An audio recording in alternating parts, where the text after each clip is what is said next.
Hello everyone, let's go ahead and talk about real polynomials. Now we've always been working with polynomials, but maybe we haven't been really sure about what that refers to.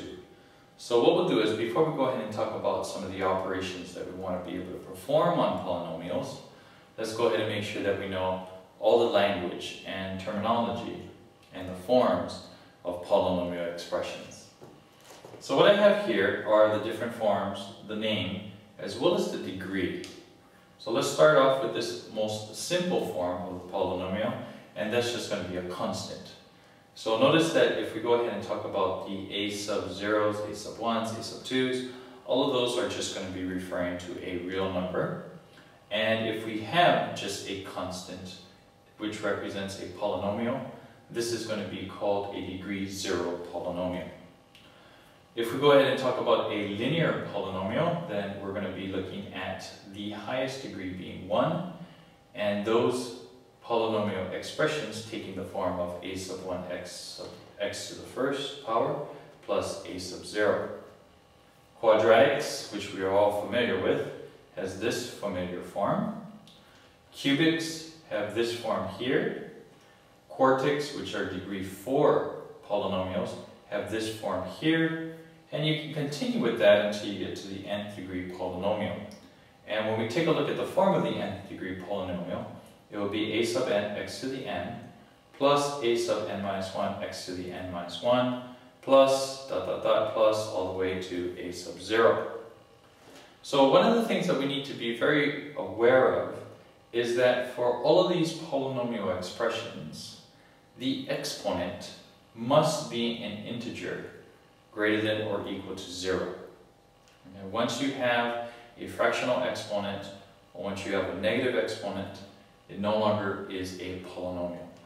Okay, so now that we have an idea of what the polynomials look like, we need to go ahead and make sure that we can perform the algebraic operations on them. And the four that we have are addition, subtraction, multiplication, and division. Now when it comes to addition and subtraction, very simple. We just simply add and combine like terms in order to come out with a simplified polynomial. Now multiplication, of course, can take a little bit more time. And let's just say, for example, that we have x squared plus 3x minus 4 times by x plus 3. Of course, we could go ahead and distribute the x and distribute the 3, combine like terms to come out with a final expanded polynomial. Now, one of the things that we might want to go ahead and consider in order to save space and in order to eliminate some of the mistakes that might come about because our expansion is so long, is to use what is called synthetic multiplication. And when you deal with synthetic multiplication, you're only writing the coefficients to be able to come out with the answer. So if we take a look at this particular question as an example, notice that this right here is the degree 2 trinomial, which is 1, 3, negative 4, those are the coefficients there. And then I'm multiplying it by a binomial, linear polynomial, which is going to be 1, 3, and those are the coefficients there. So notice I'm just doing the multiplication as normal. So 12, 9, and 3, and then negative 4, 3, and 1. If I add down, I come out with 1, 6, 5, negative 12, and that becomes the coefficient of the degree 3 polynomial. So notice it's going to be x to the third plus 6x squared plus 5x minus 12. Okay, so if you would like to go ahead and use synthetic multiplication to simplify the working, then please do so. Now with division takes a little bit more time to take a look at as well, because of the fact that we're taking a polynomial and dividing it by a divisor and coming out with what is called the quotient plus the remainder divided by the divisor. Now notice that all of these are going to be polynomials as well. So let's just take a look at an example. If I take x to the third minus 1 and I divide it by x plus 1, remember that what we need to do is we need to go ahead and use long division. Long division is going to look like this. Well, here's my divisor, that's x plus 1, and I'm dividing the polynomial x cubed plus 0x squared plus 0x minus 1 by the divisor x plus 1. So notice that we needed to go ahead and make sure that we add all those place markers because of course the coefficient of x squared is 0 and the coefficient of x is 0 as well. So now we need to go ahead and determine what value, when I multiply, when I take this value here, multiply it and distribute to this, I need to go ahead and make sure to eliminate the x to the third. So that means I multiply this by x squared.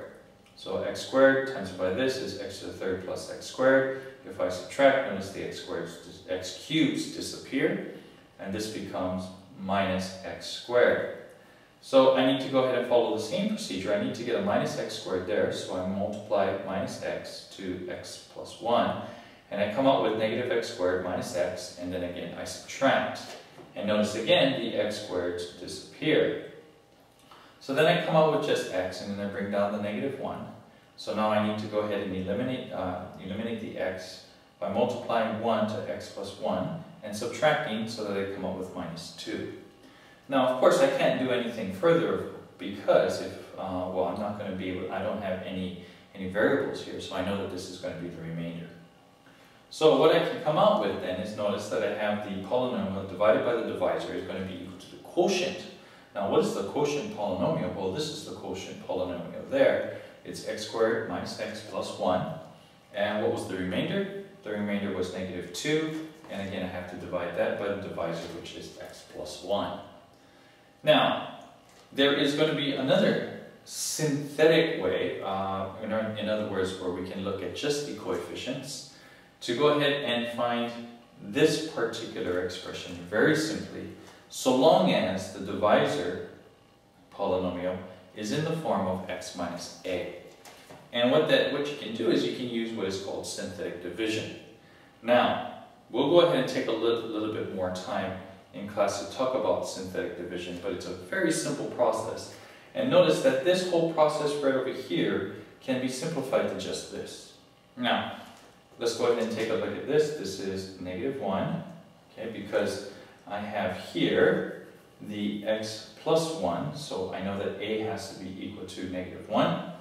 And then notice that I'm just listing again all of the coefficients of the original polynomial, making sure that I account for all of the place markers as well. So notice it's 1, 0, 0, negative 1. I bring down the 1, I multiply this negative 1 by 1, and I place it under here. 0 minus 1 is going to be equal to negative 1. Negative 1 times negative 1 is going to be equal to 1. 0 plus 1 is equal to 1. 1 times by negative 1 is negative 1. Negative 1 minus 1 is equal to negative 2. And now I'm done. So notice that this becomes x squared minus x plus 1 with a remainder of negative 2. Okay, so let's just go ahead and wrap up again. We know that we're dealing with real polynomials. The first thing is to make sure that we know how to express the polynomial expressions, both in its form as well as the name, and also recognize what the degree is. Keeping in mind that your exponent must be an integer greater than or equal to 0. When it comes to operations among polynomials, adding, subtracting, or simply combining like terms. When we're looking at multiplication, we can use synthetic multiplication to go ahead and perform the distribution in a much more compact form. Division is a little bit more complicated in the sense of the notation, but you can again use long division to come up with the quotient as well as the remainder of polynomials. And then, if you know that your divisor polynomial is in the form of x minus a, we can use synthetic division to come up with the quotient and the remainder very, very, very quickly. Okay, so there you go. There's real polynomials. We'll take a look at this in class and go through more examples during that time and take any questions that you might have as well. See you later. Bye-bye.